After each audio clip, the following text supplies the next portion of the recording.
రాహుల్ గాంధీ గారు ఇవాళ జాతీయ స్థాయిలో ప్రతిపక్ష నాయకుడు. వారిని కూడా నేను అడుగుతా ఉన్నా. హైకోర్టులో ఆల్రెడీ పిల్లు పడ్డది.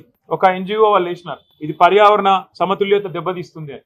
ఆ పిల్లు రాకముందే నీ ప్రభుత్వం ఇంత ఆగమాగం చేస్తుంటే, పిల్లల్ని ఇష్టం వచ్చినట్టు కొడుతుంటే, గతంలో ఇదే రాహుల్ గాంధీ గారు హైదరాబాద్ సెంట్రల్ యూనివర్సిటీకి ఆనాడు 2 సార్లు వచ్చినారు ఒకటే నెలలో. రోహిత్ వేములా గారు చనిపోయినప్పుడు 2 సార్లు వచ్చినారు ఒకటే నెలలో.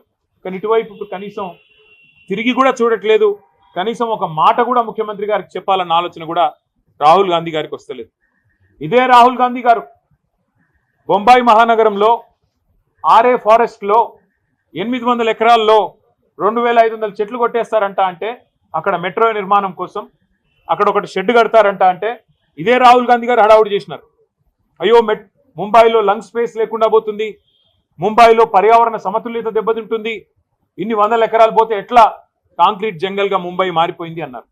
మరి ఇవాళ హైదరాబాద్, పశ్చిమ హైదరాబాద్ ఏమైపోయినా పర్వాలేదా?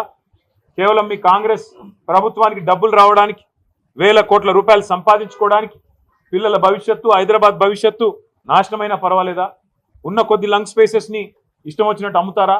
ఇది మీకు సమ్మతమైన రాహుల్ గాంధీ గారు?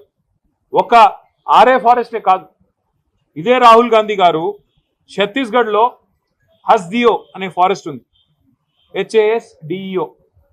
ఆ ఫారెస్ట్ ని అక్కడున్న బీజేపీ ప్రభుత్వం అక్కడ మైనింగ్ కి అవకాశం ఇస్తే ఇదే రాహుల్ గాంధీ గారు గొంతు చించుకున్నారు. పర్యావరణం దెబ్బతింటుంది, అర్జెంటుగా కాపాడాలా, దీన్ని రద్దు చేయాలా అని మాట్లాడినారు. మళ్ళీ ఇవాళ కాంగ్రెస్ పార్టీ గొంతు ఎందుకు పెగలట్లేదు? నేను ఈ పిల్లలందరికీ ఒక మాట ఇచ్చాను, ఖచ్చితంగా మా పార్లమెంట్ సభ్యులు 4వ తారీఖు దాకా ఏదైతే పార్లమెంట్ సమావేశాలు జరుగుతూ ఉన్నాయో, రాజ్యసభలో మా పార్లమెంట్ సభ్యులు ఈ అంశాన్ని ఖచ్చితంగా లేవనెత్తుతాం. ఖచ్చితంగా వారిని మరి అడుగుతాం, కేంద్ర ప్రభుత్వాన్ని కూడా అడుగుతాం, మీ స్టాండ్ ఏంది అని. ధర్మేంద్ర ప్రధాన్ గారిని అడుగుతాం, మీరు ఎందుకు జోక్యం చేసుకోవట్లేదని, కేంద్రం ఎందుకు పట్టించుకోవట్లేదని అడుగుతాం. కానీ ఇవాళ వాస్తవం ఏంది అంటే, రేవంత్ రెడ్డి గారు ఎలక్షన్ ముందే చెప్పారు, రియల్ ఎస్టేట్ అంటే రేవంత్ రెడ్డి, రేవంత్ రెడ్డి అంటే రియల్ ఎస్టేట్ అని. ఫస్ట్లో మనమే అప్పుడు జాగ్రత్త పడి ఉండాలి. ఎలక్షన్లు అయిపోయిన కొత్తలో, ఎలక్షన్ కంటే ముందో ఆ రోజు వచ్చిండు, అక్కడ ఫుట్బాల్ ఆడిండు, హెచ్సియూకి వచ్చిండు, ఫుట్బాల్ ఆడిండు, అప్పుడే కన్ను పడ్డది భూముల మీద. ఇప్పుడు పిల్లల్ని ఫుట్బాల్ ఆడుతూ ఉన్నాడు, లెక్క చేయట్లేదు.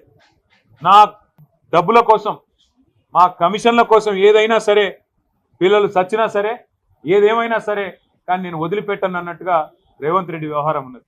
మరి నేను అడుగుతున్నా, మీకు బాధ్యత లేదా రాహుల్ గాంధీ గారు? మీ ముఖ్యమంత్రిని నియంత్రించాల్సిన బాధ్యత, ప్రజాస్వామికంగా ఉండాల్సిన బాధ్యత, ప్రజాపాలన అన్నప్పుడు అందులో కొద్దిగా ప్రజాస్వామిక స్ఫూర్తి ఉండాలనే ఇంగితం మీకు లేదా?